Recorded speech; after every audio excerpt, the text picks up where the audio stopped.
saudara-saudaraku bangsa setanah air. Hah? Nggak apa, ini diulangi bisa kan? Bisa. Sudah siaran langsung. Silakan kuat. Aku harus ngomong apa dulu?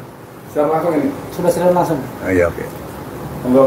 Oke, assalamualaikum warahmatullahi wabarakatuh. Waalaikumsalam warahmatullahi wabarakatuh. Saudara-saudara sekalian, juga saudara seperjuangan setanah air. Kami dari Forum FKP3, Forum Komunikasi Purnawirawan untuk Persatuan dan Pembaharuan. Ya. Terdiri dari ratusan orang, tetapi perwira tingginya kurang lebih hampir 200 orang. Pada hari ini kita konsolidasi di rumah kediaman saya, ya. Lebih tepat lagi di Museum Bang Yos, ya. Untuk menyikapi situasi dan perkembangan terakhir di tanah air, khususnya pasca pemilu tanggal 14 Februari 2024. Ya. Nah, apa yang kita hasilkan pada konsolidasi ini nanti akan dibacakan oleh Jenderal Purnawirawan Fahru Rozi, mantan Menteri Agama. Saya persilakan. Pernyataan FKP 3 Forum Komunikasi Purnawirawan TNI Polri untuk Perubahan dan Persatuan dalam menyikapi Pemilu Presiden 14 Februari 2024. Assalamualaikum warahmatullahi wabarakatuh. Salam sejahtera untuk kita semua. Sehubungan telah terlaksananya tahap pencoblosan dalam Pemilu Presiden 14 Februari 2024, FKP 3 menyampaikan hormat kepada seluruh rakyat Indonesia yang telah berpartisipasi dalam pemilu tersebut dengan penuh rasa tanggung jawab. Kami sampaikan juga hormat kepada jajaran pemerintah pusat, pemerintah daerah, KPU, Bawaslu, dan seluruh aparat keamanan yang telah melaksanakan tugasnya dalam pelanggaran pemilu presiden di seluruh wilayah Indonesia dan di perwakilan luar negeri dengan beberapa catatan yang sangat perlu menjadi perhatian. Menyikapi perhitungan suara pemilu, kami sampaikan hal-hal sebagai berikut. 1. Kami akan menerima hasil perhitungan suara yang nyata atau real count yang diperoleh dari pemilu yang jujur dan adil.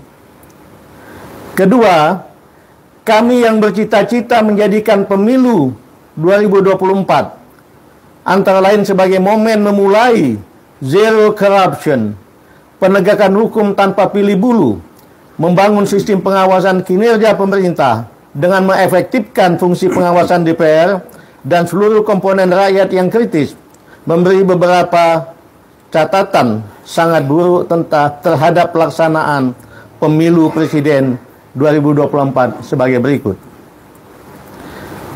Pertama, presiden yang nyata-nyata bersikap cawe-cawe terhadap pelanggaran pemilu 2024 dengan mengerahkan aparat pemerintah mendukung pemenangan paslon 02 sangat menodai demokrasi di Indonesia.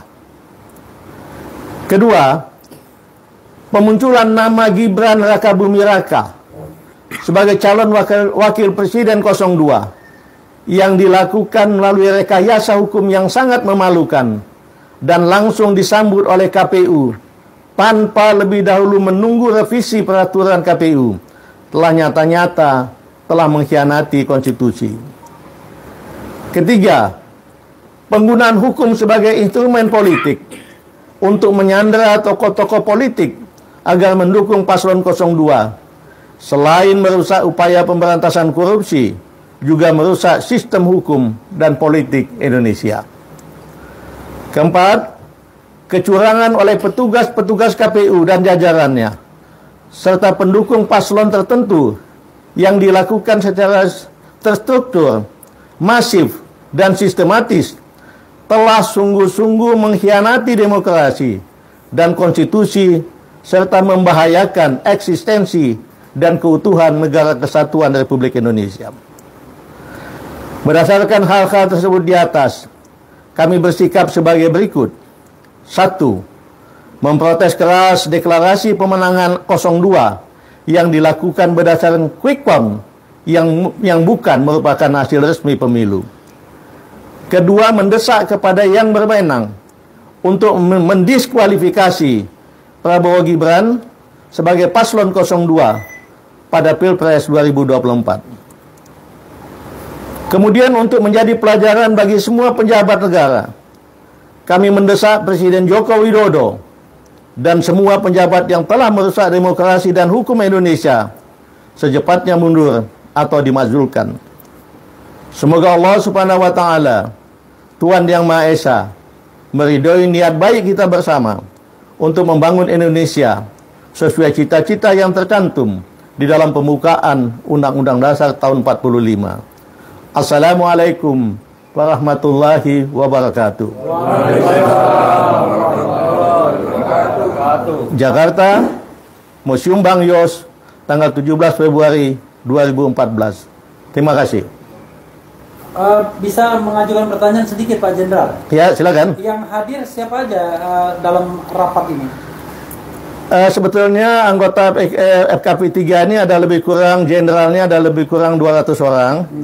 Tapi pada kesempatan ini hadir 40 dari bermacam-macam kesatuan asal.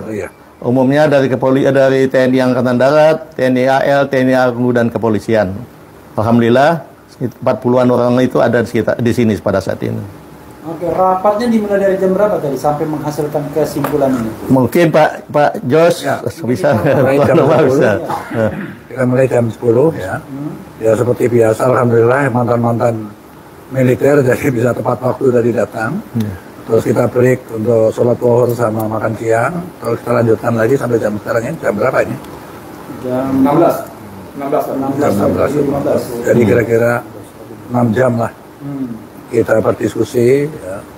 Kita juga mencari narasumber yang kompeten gitu, sehingga deklarasi itu hasilnya seperti ini telah kita rumuskan.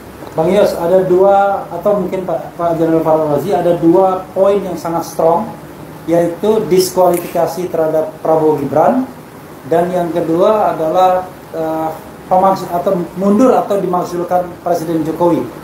Landasan berpikirnya gimana? Ya, sebagaimana yang tadi kami sampaikan, cawe-cawe Bapak Jokowi ini sudah menyalahi konstitusi dan sangat berbahaya bagi bangsa ini ke depan.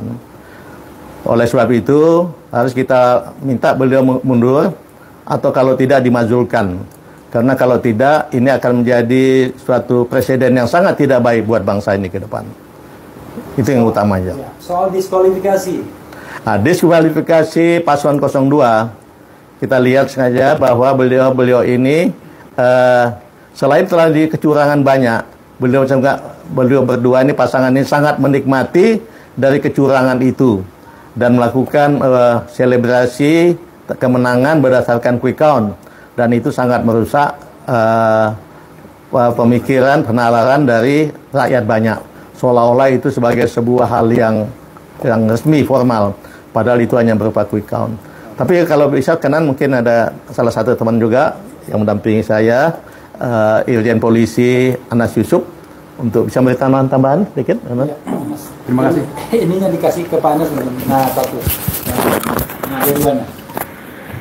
Satu lagi. Cukup ya? Satu lagi. Oh, satu lagi.